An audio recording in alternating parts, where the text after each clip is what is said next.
Your neighbor just installed a flagpole taller than his roof. The flag on it is wider than his garage door. And somehow, this is the most restrained political statement on your street. Welcome to suburban America, where every lawn is an op-ed page and every homeowner is an unpaid columnist. The cul-de-sac has become an ideological battleground, and the weapons of choice are vinyl, corrugated plastic, and whatever material those "In This House We Believe" signs are printed on, probably recycled righteousness. Drive through any neighborhood built after 1994 and you'll see it. The yard sign "Arms Race," it starts quietly. One house puts up a small placard during election season, tasteful, maybe 12 by 18 inches, a candidate's name, a simple slogan. Democracy in action. Then the house across the street responds. Their sign is bigger, bolder font, 2 exclamation points. And just like that, the street transforms from a place where people park cars and collect mail into a place where people park cars, collect mail, and wage psychological warfare through lawn decor. The escalation follows a pattern so predictable you could set your watch by it. Phase 1 is the candidate's sign. Fine, normal, expected during an election cycle. Phase 2 is the cause sign. The yard moves beyond endorsing a person and begins endorsing an entire worldview. We support our troops. Science is real. Kindness is everything. Statements so broad, they function as personality tests for whoever reads them. You either nod or you seethe. There is no middle response.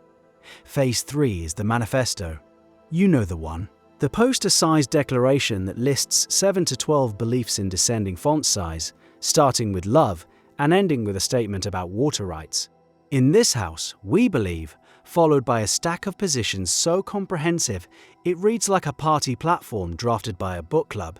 Each line is a complete ideology compressed into bumper sticker format. The sign does the work of an entire political campaign, and it does it 24 hours a day, 7 days a week, through rain and snow and the slow, merciless bleaching of the sun.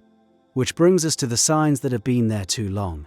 Every block has one, the faded sticker on the back window of a truck that hasn't moved since the Obama administration. The campaign sign from a candidate who lost 8 years ago, still standing in the flower bed like a monument to denial. The vinyl banner so sun-bleached that the original message is now open to interpretation. Was it pro-something? Anti-something? At this point, it's pro-ultraviolet radiation. That sticker has survived 8 summers, 8 winters, 2 changes of tire pressure. The adhesive has fused with the paint at a molecular level. Removing it would require either a heat gun or an act of God. So it stays. A ghost of a political moment nobody remembers, haunting a bumper that deserves better. But the true masterpiece of suburban political expression is the flag that says everything and nothing at the same time. We've moved well past the standard American flag, which at least had the decency to represent an actual country. Now the flags are custom. They're 80 inches wide, they feature eagles carrying things. They include fonts that were clearly chosen for maximum aggression.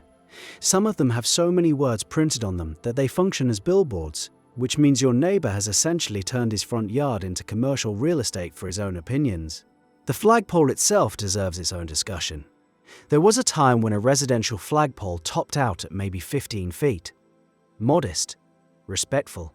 Now they're 25-30 feet tall, taller than the house they're attached to. The flag at the top catches wind gusts meant for buildings twice that height, and on a stormy night, it sounds like a helicopter is trying to land in the cul-de-sac. The neighbors 3 doors down can hear it snapping at 2 in the morning. They filed a noise complaint. The complaint was denied. The flagpole stays, and then, because every arms race needs a Geneva Convention that nobody follows, the HOA gets involved. The Homeowners Association, that governing body elected by whoever shows up to meetings on a Tuesday night in February, decides that yard signs have gotten out of hand. They draft a rule. Signs must be under a certain size. Signs must be removed within 30 days of an election. Signs must be tasteful, a word that has never once been defined to anyone's satisfaction. The response from the neighborhood is immediate and unified in exactly one way. Everyone hates the rule. The left-leaning houses hate it because expression is sacred. The right-leaning houses hate it because regulation is tyranny. The house with the 30-foot flagpole hates it on principle, and so a new sign appears in at least 3 yards, and this sign is specifically about the HOA's sign policy. An anti-sign sign? A protest against the regulation of protests. The HOA has accidentally created the one issue that unites the entire block. The anti-HOA sign is a work of art. It quotes the First Amendment. It references property rights. It uses the word freedom in a font size usually reserved for highway billboards. And it sits right next to the original political sign it's defending, creating a two-sign display that now takes up more visual real estate than the rose bushes ever did. The HOA board meets again. They discuss enforcement. They table the discussion. The signs remain. Democracy wins, if by democracy you mean whoever has the most signs. Here's what nobody on the block will admit. The signs stopped being about politics somewhere around Phase 2. They became about something else entirely. Identity. Every sign in every yard is a declaration aimed at the same audience: the neighbors, the people who drive past every day, the mail carrier, the dog walkers. The signs say, "This is who I am," in a format that requires zero conversation, zero nuance, and zero risk of being challenged in real time. You can argue with a person, you can't argue with a yard sign. It just stands there, radiating conviction, impervious to counterpoints. The yard has become a résumé, a curated display of beliefs, affiliations, and grudges, arranged for maximum visibility from the street. And like all résumés, it's a carefully edited version of the truth.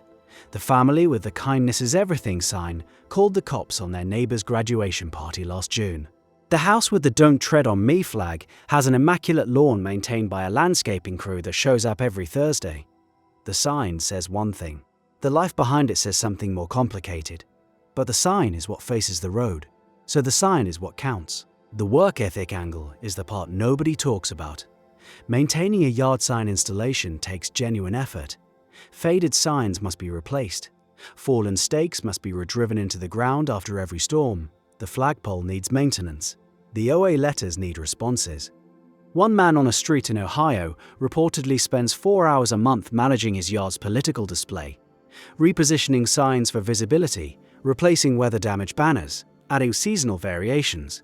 4 hours a month devoted to making sure strangers driving past at 30 miles per hour absorb his worldview in the 3 seconds they can see his lawn. That's more time than most people spend on their actual civic duties. He hasn't voted in a local election since 2019, but his yard has never missed a cycle. That's the quiet joke at the center of all of it. The energy Americans pour into declaring their beliefs from their lawns dwarfs the energy they pour into acting on them. The sign goes up in 20 minutes.